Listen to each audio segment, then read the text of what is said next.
اللہ رب العزت نے قرآن کریم میں ارشاد فرمایا استغفروا ربکم، استغفار کرو۔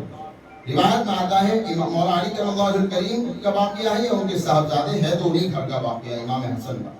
فرماتے ایک شخص آیا، کہا پریشان ہوں، بے حال ہوں، مفلس ہوں، فاقوں سے فاقہ ہے، آپ نے فرمایا استغفار پڑھو۔ پھر دوسرا آیا، کہا کہ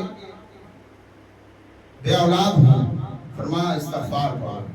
پھر ایک آیا کہ باغ بالکل سوکھ گئے ہیں، کھیتی باڑی بالکل سوکھ گئی، کچھ دعا فرمائیے کہ کھیتی باڑی ہری بھری ہو گئے، فرمایا استغفار پڑھو۔ پیچھے ایک صحابی کھڑے تھے، کہا مرض الگ الگ آئے، دوا ایک ہی دی تھی۔ ارے صاحب ایک ہی وظیفہ، ایک آیا اسے بھی استغفار، اسے بھی استغفار، اسے بھی استغفار۔ تو آپ نے جواب دیا کہ کیا آپ نے قرآن کریم کی وہ آیت نہیں پڑھی؟ یہی پڑھ کے سنائی، استغفروا ربکم انہ کان غفارا یرسل السماء علیکم مدرارا ویمددکم باموال وبنین۔ استغفار پڑھو، مغفرت فرما دینا۔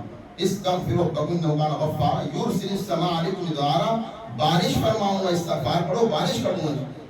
وَيُمْدِدْكُمْ بِأَمْوَالٍ وَبَنِينَ، استغفار پڑھو مال بھی دوں گا، اولاد بھی دوں گا۔ یعنی ایک ہی دوا کے اندر 10 شفائیں آپ نے رکھی ہیں۔ یعنی جس کو جو بھی چاہیے، اولاد چاہیے استغفار پڑھے، شفا چاہیے استغفار پڑھے، اور یہاں تک کہ مال اولاد چاہیے تو بھی استغفار پڑھے۔ لہذا استغفار کی آیت ڈالو۔ لہذا اور ایک آخری سورت جو آپ نے سنی، قل اعوذ برب الناس ملک الناس الہ الناس من شر الوسواس الخناس الذی یوسوس فی صدور الناس من الجنۃ والناس۔ اے محبوب آپ فرما دیجئے قل اعوذ برب الناس، میں پناہ مانگتا ہوں، پناہ میں آتا ہوں لوگوں کے رب سے، لوگوں کے رب سے رب کی پناہ میں آتا ہوں۔ قل اعوذ برب الناس ملک الناس، لوگوں کے بادشاہ کی پناہ میں آتا ہوں۔ الہ الناس، لوگوں کے معبود کی پناہ میں آتا ہوں۔ من شر الوسواس الخناس، اور وہ جو شر ڈالتا ہے نا، وسوسے ڈالتا ہے چھپ کر، اس سے بھی پناہ میں آتا ہوں۔ الذی یوسوس فی صدور الناس، اور دلوں کے اندر وسوسے پیدا کرنے والے کی پناہ میں آتا ہوں۔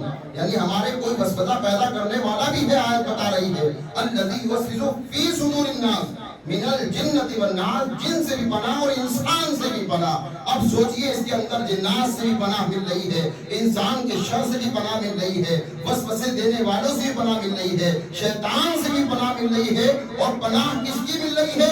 خالق کائنات کی پناہ مل رہی ہے۔ اب جس کا محافظ خالق کائنات ہو جائے، اس کا کوئی بگاڑ سکتا کیسے ہے؟ لہذا اس رب کی پناہ میں آ جاؤ جو سب سے بہتر حفاظت فرمانے والا ہے۔ اس آیت کریمہ کو پڑھا کرو، اللہ رب العزت کہیں زیادہ ہمیں عمل کی توفیق عطا فرمائے۔